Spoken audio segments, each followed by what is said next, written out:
Hey thinkers, welcome to Harness Thought. Let me ask you a question. Do you think it's possible to have a neat home with chronic fatigue? This could be due to an emotional disturbance or a physical ailment. And I'll go ahead and answer the question, yes, I believe it is possible. I personally struggle with chronic fatigue due to various obstacles, whether they be physical or emotional. And I also have 3 kids and a husband, so I do understand the struggle. But I also have a neat home. Notice I did not say spotless or perfect or even clean, although I am usually about 30 minutes from being company ready. That's a goal I've given myself. Also notice I did not say Queen of England ready. Does this mean I'm like some freak unicorn?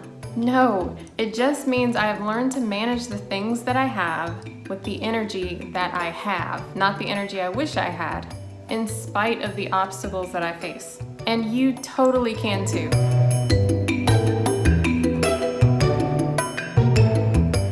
Let's think of fatigue like a weighted pack that we carry on our backs, because that is exactly what it feels like, am I right? And let's think of our home like a mountain that extends out in front of us that we have to conquer with the weight on our backs. So I want to encourage you that yes, there can be a mountain in front of you that you can't move and a pack that is drilled to your back. That's a really weird way of saying it. I just spit.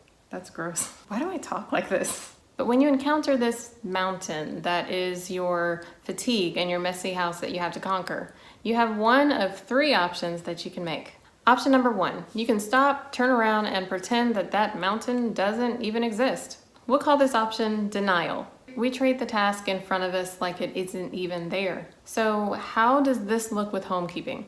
This option unfortunately looks like giving up. A lot of us, when we're faced with tasks that seem insurmountable, that's kind of what we do. We freeze and we just turn around and pretend it's not there. It usually leads to resignation and feelings of defeat and discouragement, which in turn leads to depression. These are not symptoms that you want to add to an already difficult situation. Also, this can look like someone who just refuses to care for their home or maintain their possessions. In the worst cases, this usually looks like hoarding.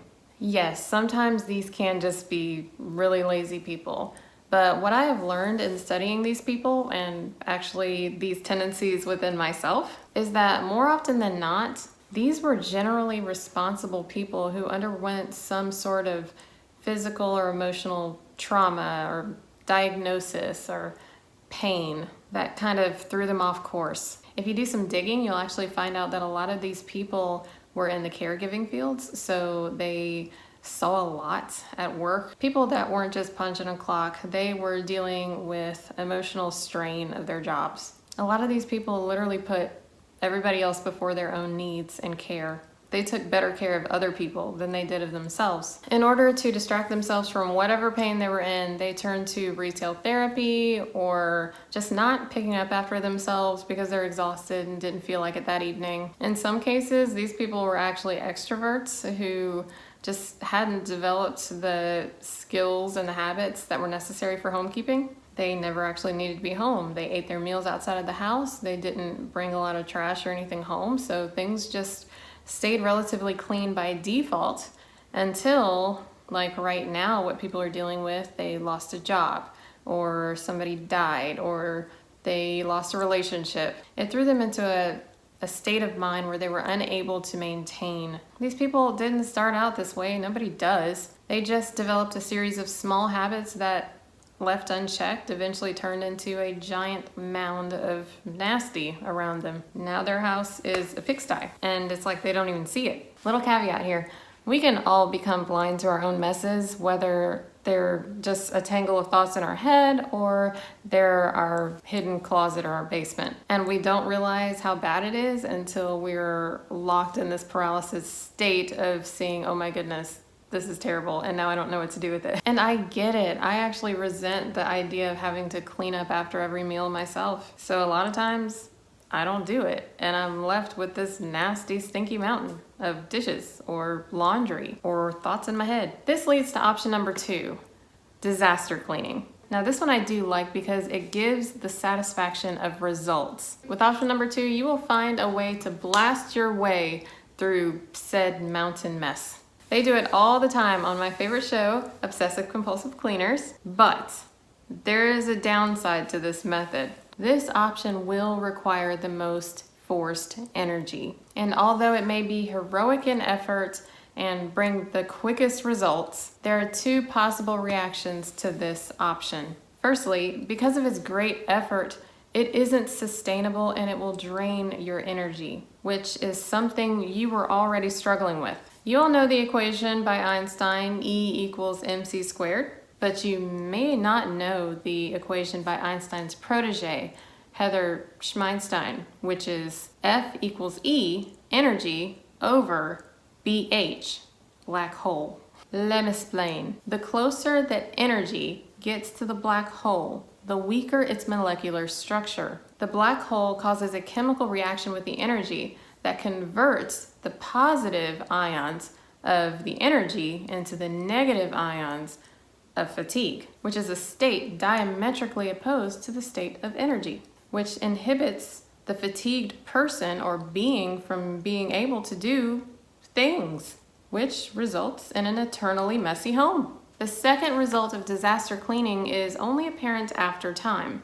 You will begin to notice that things are piling up around your home because you haven't developed the stamina or the habits to sustain your newly cleaned home. Since you spent all of your energy with the disaster cleaning, you will wait until things are unbearably dirty to clean again. And I assure you that without good habits, it will get unbearably dirty again. If we don't take option number 1 and give up and just become kind of nasty, then we'll begin to cycle between option 1 and option 2, which is denial, dirty, and then disaster cleaning. This is actually where you'll usually find me. I stayed there for years. Sometimes I still have a tendency to revert back to it. You'll find me going from my little bad habits that, begin to pile up into mounds of disgustingness, and then you'd find me blasting through an entire house and yard in one weekend. Then I'd crash and the cycle would begin over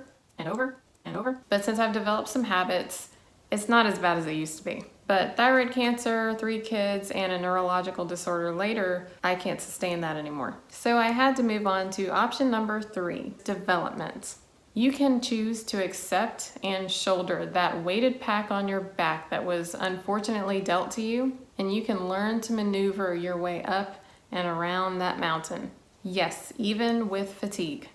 It just might take a little longer. This option will require the most time and patience and prolonged endurance, and it's going to require trial and error. But the good news is, if the cause of your fatigue actually goes away, you can now manage your new habits without much effort. But even if the fatigue doesn't go away, you will have developed your true mental strength, and you will have learned the skills necessary to adapt and to keep your home decent during trying times. That's quite the accomplishment. Fatigue caused by trauma, grief, physical ailments, depression, anxiety, and a host of other things will surely stop you, but they do not have to derail your entire life forever. You don't have to crash and burn. Now, before I let you go, let me remind you that there is a place for all 3 options. As you can see, none of them are inherently evil and none of them are inherently good. How you make your decisions will be based on your current circumstances. Yes, even option number 1, which is denial,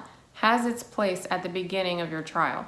Everyone at some point will hit something that causes them to stop in their tracks. When that happens, being concerned with your homekeeping skills isn't really the first thing on your radar. It's actually the least of your worries. But don't ever stay there. So today we gave an introduction. We dealt with the mentalities behind how we cope with dealing with fatigue and our homekeeping skills, or the lack of them. In the next few weeks, I plan to walk you through what it looks like for me to manage my home with low physical energy. And I've got some great tips and tricks to help you run your home with less effort. Seriously, even if you have plenty of energy, why would you want to waste it on cleaning your house? If you found this information to be helpful, please be sure to like, comment, share, subscribe to this channel. I know I'm not the only one out there. Let's build a community of people that aren't Pinterest perfect.